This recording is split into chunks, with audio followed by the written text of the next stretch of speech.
গোড়া কেটে আগায় পানি কেন ঢালছে যুক্তরাষ্ট্র? গাজার সবখানে বেড়েছে ইসরায়েলিদের হত্যাযজ্ঞ। অভিনয়ের মঞ্চ থেকে যুদ্ধের ময়দান, অভিনেতা থেকে দেশের হিরো, কে তিনি? তার উত্থানের গল্প জানবো আজ। একসাথে কাজ করছে 700 রোবট, কত বেড়েছে কারখানার উৎপাদন? আসসালামু আলাইকুম, দেখছিলেন বাংলা ভিশন ওয়ার্ল্ড নিউজ সংবাদ শিরোনাম। এবারে বিস্তারিত। যে ফিলিস্তিনিদের জীবন বাঁচাতে একদিনে ত্রাণ দিচ্ছে যুক্তরাষ্ট্র, আবার তাদের হত্যা করতে ইসরায়েলকে অস্ত্র দিচ্ছে বাইডেন প্রশাসন। ওয়াশিংটনের দ্বিমুখী নীতি নতুন না হলেও আবারও প্রশ্ন উঠেছে, কি চায় যুক্তরাষ্ট্র? আর বিশ্বমোড়লের এমন আচরণে আরও বেপরোয়া ইসরায়েলিরা গাজায় হত্যাযজ্ঞ বাড়িয়ে চলেছে। বিস্তারিত রিফাত জামানের ডেস্ক রিপোর্টে। গাছের গোড়া কেটে আগায় পানি ঢালা বোধহয় একেই বলে। ফিলিস্তিনের গাজাবাসীকে হত্যায় যখন নতুন করে ইসরায়েলকে আরও $100 কোটি অস্ত্র গোলাবারুদ দিচ্ছে যুক্তরাষ্ট্র, ঠিক তখন অভুক্ত গাজাবাসীর জন্য সমুদ্রের জেটি নির্মাণ করে ত্রাণ পাঠালো বাইডেন প্রশাসন। আবারও নগ্নভাবে সামনে এলো যুক্তরাষ্ট্রের দ্বিমুখী নীতি। শুক্রবার গাজায় ভাসমান ঘাটে পৌঁছেছে ত্রাণের প্রথম চালান। ত্রাণ নিতে সেখানে জড়ো হয় অভুক্ত গাজাবাসী। গাজায় যুক্তরাষ্ট্রের তৈরি নতুন ভাসমান ঘাটে ট্রাকে করে পৌঁছায় ত্রাণ সহায়তা। মার্কিন কর্মকর্তারা জানিয়েছে, সমুদ্র পথের এই করিডর দিয়ে গাজায় দিনে 150টি ত্রাণবাহী ট্রাক পাঠানোর পরিকল্পনা রয়েছে যুক্তরাষ্ট্রের। তারই প্রথম ধাপে শুক্রবার ভাসমান ঘাটে পাঠানো হয়েছে ত্রাণের এই ট্রাক। আগামী দিনগুলোতে গাজায় প্রায় 500 টন ত্রাণ সহায়তা যাবে বলে আশা প্রকাশ করছে যুক্তরাষ্ট্রের সেন্ট্রাল কমান্ড। যুক্তরাষ্ট্রের দাবি, সীমান্ত ক্রসিংগুলোতে ইসরায়েলের কড়াকড়ি আর তুমুল যুদ্ধের কারণে খাবারসহ অন্যান্য সহায়তা পৌঁছাতে সমস্যার কারণে সমুদ্রপথে এই ত্রাণ সরবরাহ করা হচ্ছে। তবে জাতিসংঘ ও ত্রাণ সংস্থাগুলো সতর্ক করে দিয়ে বলছে, সমুদ্রের এই করিডোরকে স্থলপথে ত্রাণ সরবরাহের বিকল্প হিসেবে ধরে নেওয়া ঠিক হবে না, কারণ স্থলপথে আরও অনেক দ্রুত গতিতে ও কার্যকরভাবে খাবার, পানি, জ্বালানি সহ সব প্রয়োজনীয় ত্রাণ সহায়তা গাজায় পৌঁছানো যায়। আর গাজাবাসীরও অভিযোগ, ত্রাণ সহায়তার আড়ালে আদতে ফিলিস্তিনিদের তাদের ভূখণ্ড থেকে জাহাজে করে বের করে দেওয়ার ষড়যন্ত্র করছে যুক্তরাষ্ট্র ও তার মিত্র ইসরায়েল। আর গাজাবাসীকে বাঁচানোর নাম করে একদিকে যখন ত্রাণ দিচ্ছে, তখন গেল মঙ্গলবার ইসরায়েলকে নতুন করে আরও $100 কোটি অস্ত্র গোলাবারুদ পাঠানোর ঘোষণা দিয়েছে বাইডেন প্রশাসন। নতুন অস্ত্রের মধ্যে রয়েছে প্রায় $70 কোটি ট্যাঙ্কের গোলা, $50 কোটি কৌশলগত সামরিক যান ও $6 কোটি মর্টারের গোলা। আর এরপরই গাজার দক্ষিণ থেকে উত্তর সবখানে হামলা আরও তীব্র করেছে ইসরায়েল। শনিবার সকাল থেকে কয়েক ঘন্টায় হত্যা করা হয়েছে 40 জনেরও বেশি ফিলিস্তিনিকে। গাজার উত্তরাঞ্চলে ফিলিস্তিনের স্বাধীনতাকামী সংগঠনের সাথে চলছে ইসরায়েলি বাহিনীর তুমুল লড়াই। রিফাত জামান, বাংলা ভিশন নিউজ ডেস্ক। সামরিক শক্তি কম, পরাজয়েরও ভয় আছে, তা সত্ত্বেও পরাশক্তির বিরুদ্ধে তীব্র লড়াই চালিয়ে যাচ্ছেন।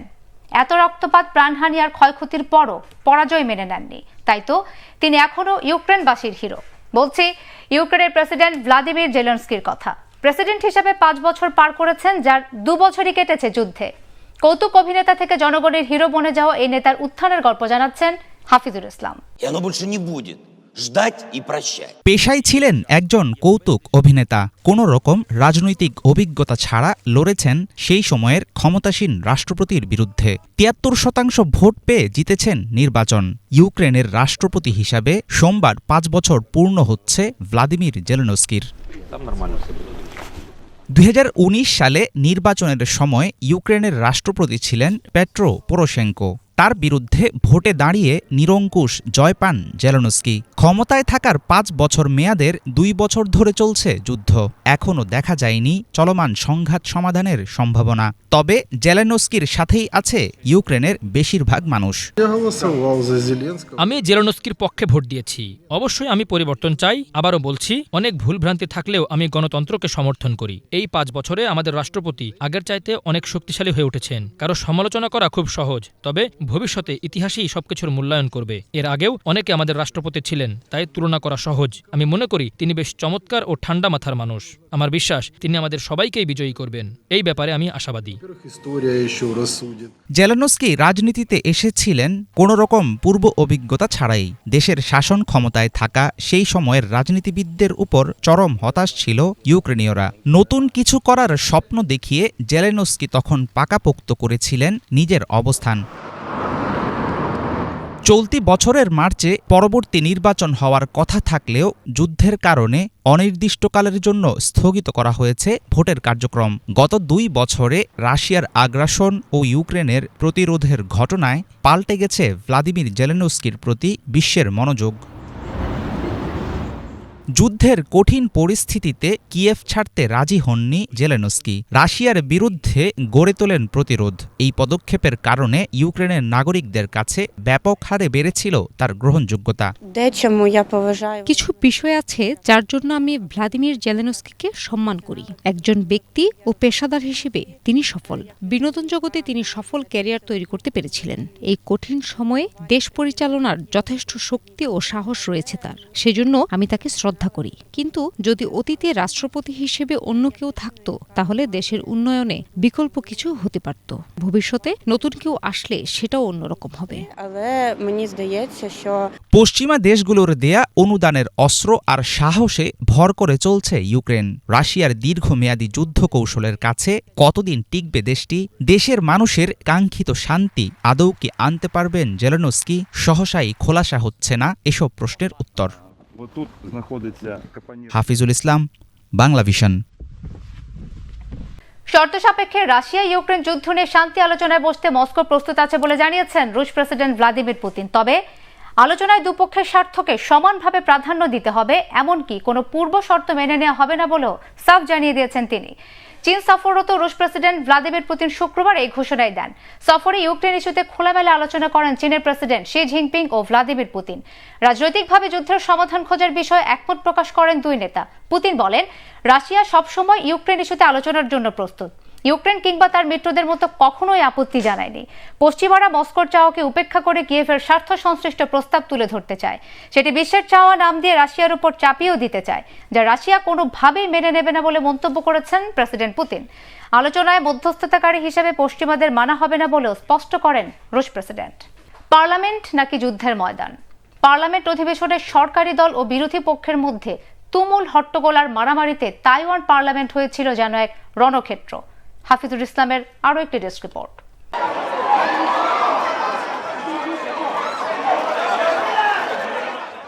সংসদে চলছিল কথার লড়াই। হঠাৎ ঘটনা মোড় নিল সহিংসতায়। লাথি ঘুষি, চড়থাপ্পড়, তুমুল মারামারিতে জড়িয়ে পড়লেন একদল এমপি।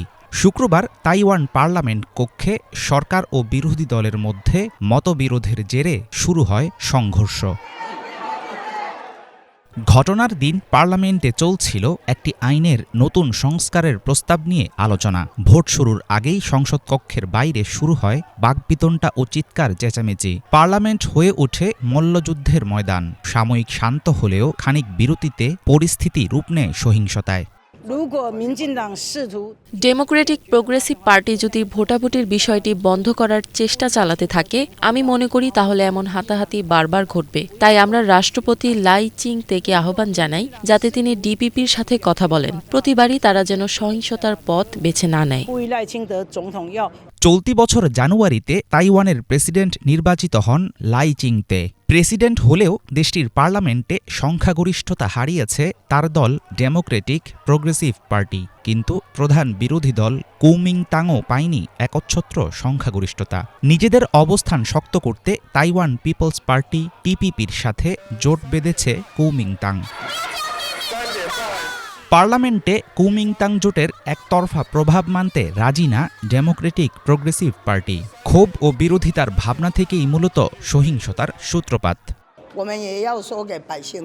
আমরা জনগণকে বলবো কেন আমরা বিরোধী দলের নেয়া আইন উদ্যোগের বিপক্ষে। সেই বিষয়গুলো নিয়েও আমাদের আলোচনা করা দরকার। দেশে শুধু এক পক্ষের কথাই চলবে এটা হতে পারে না। বিরোধী দল কুওমিন্টাং যা খুশি করবে সেটা আমরা হতে দিতে পারি না। সবারই উচিত আরও আলোচনা পরামর্শ করা।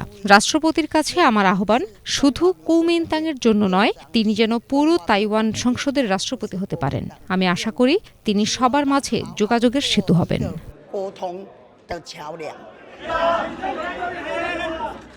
আগামী সোমবার তাইওয়ানের নতুন রাষ্ট্রপতি হিসাবে দায়িত্ব নেবেন লাই চিং-তে। দ্বীপরাষ্ট্রটির সাথে সাপে নেউলে সম্পর্ক চীনের। ঘরের শত্রুর পাশাপাশি তাই সামলাতে হবে প্রতিবেশী দেশের হুমকি। এমন পরিস্থিতিতে বলা মুশকিল নতুন প্রেসিডেন্টের জন্য কতটা উপভোগ্য হবে ক্ষমতার মসনদ। হাফিজুল ইসলাম, বাংলা ভিশন। জাপানের আকাশে উড়ল ব্যতিক্রমে এক ব্যক্তিগত যান। 196 কেজি ওজনের আকাশযানটি যে কেউ উড়াতে পারে, সহজেই যেতে পারে পছন্দের গন্তব্যে। কেবল মাটিতে নয়, এটিকে পানিতে ল্যান্ড করা সম্ভব। শুক্রবার জাপানের রাজধানী টোকিওতে বৈদ্যুতিক এই আকাশযানটি প্রদর্শন হয়, যা দেখতে ভিড় জমে অসংখ্য মানুষের। বিস্তারিত শহীদ আরাফাতের ডেস্ক রিপোর্টে। শুক্রবার টোকিওর আকাশে এভাবেই উঠতে দেখা যায় বৈদ্যুতিক বিমানটিকে। যুক্তরাষ্ট্রের তৈরি হেক্সা এয়ারক্রাফট নামে পরিচিত আকাশযানটি প্রদর্শন হয় টোকিওর একটি উদ্ভাবন বিষয়ক সম্মেলনে। ব্যতিক্রমী বিমানটির প্রধান বৈশিষ্ট্য যে কেউ এটি খুব সহজেই উড়াতে পারে। আছে সহজ উড্ডয়ন ও অবতরণের প্রযুক্তি। হেক্সা এয়ারক্রাফটে আছে 18টি স্বাধীন বৈদ্যুতিক মোটর। এগুলো যানটিকে ভারসাম্যের সাথে উঠতে সহায়তা করে। মাটি এবং পানি যে কোনো জায়গায় নামানো যায়। 18টির মধ্যে 6টি মোটর কার্যকারিতা হারালেও হেক্সা এয়ারক্রাফট উড্ডয়ন ও অবতরণে সক্ষম।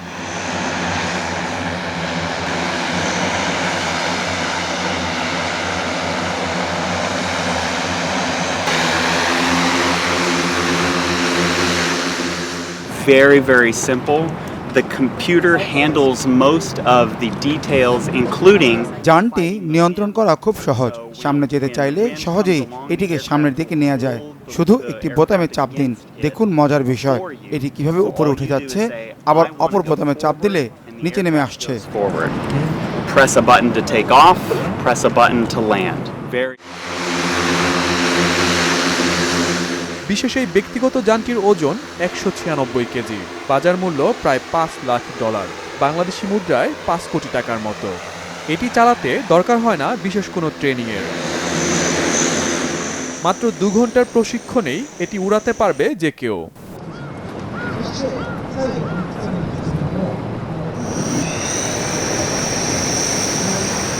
শহীদ Arafat, Bangla vision news desk. বেইজিংয়ের একটা সুপার ফ্যাক্টরিতে একসাথে 700 রোবট কাজ করে উৎপাদন প্রক্রিয়াকে পুরোপুরি অটোমেশন করেছে। ফলে কমেছে উৎপাদন খরচ এবং সময়, অপরদিকে বেড়েছে উৎপাদন। এই ফ্যাক্টরিটি এখন বিশ্বের সবচেয়ে উন্নত নিউ এনার্জি ভেহিকল বা এনএভি ফ্যাক্টরিতে পরিণত হয়েছে। শুভ ইসলাম জানাচ্ছেন বিস্তারিত। চাইনিজ ব্র্যান্ড শাওমি বেইজিংয়ে নিউ এনার্জি ভেহিকলের উৎপাদন এবং দক্ষতা বাড়াতে সুপার ফ্যাক্টরিতে একসাথে 700 রোবট ব্যবহার করছে। শাওমি 2021 সালে নিউ এনার্জি ভেহিকল যুগে প্রবেশ করে এবং চলতি বছর মার্চে নিজেদের প্রথম গাড়ির মডেল প্রকাশ করে। 7 লাখ বর্গমিটারের শাওমির এই ফ্যাক্টরিটিতে 700 রোবটের সমন্বয়ে উৎপাদনকে একটি পরিপূর্ণ অটোমেশন পদ্ধতিতে নিয়ে যাওয়া হয়েছে।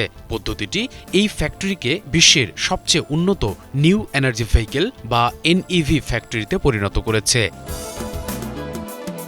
স্টাম্পিং ওয়ার্কশপে যেখানে গাড়ির দরজা প্যানেল সহ বাইরের অংশ তৈরি করা হয়, সেখানে সুপার ফ্যাক্টরিতে এসব তৈরি করতে গড়ে মাত্র 4 সেকেন্ড সময় লাগে।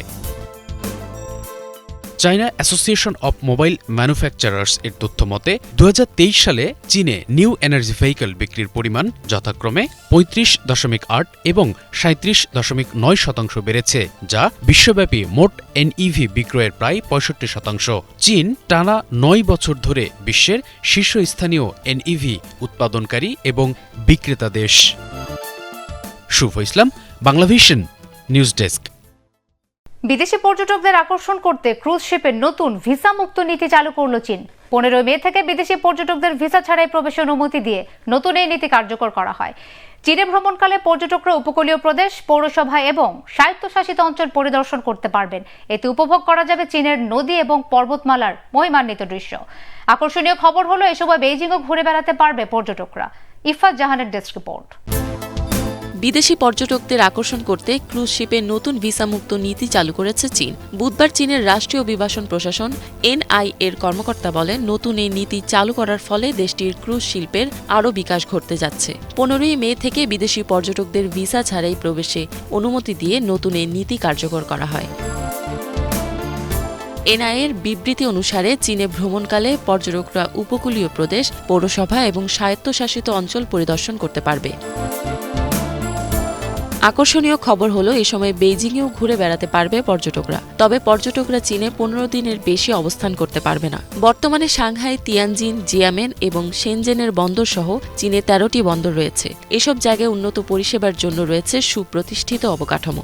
এছাড়া ক্রুজ কোম্পানি এবং যাত্রীদের জন্য রয়েছে পর্যাপ্ত নিরাপত্তা ব্যবস্থা।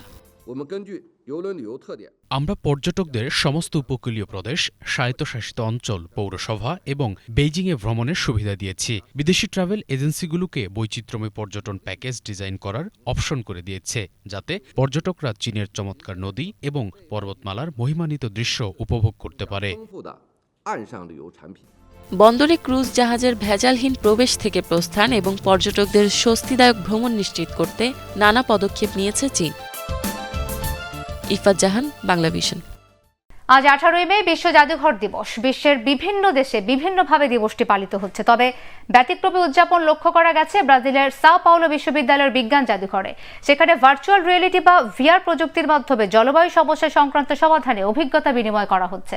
বিস্তারিত জানাচ্ছেন শুভ ইসলাম।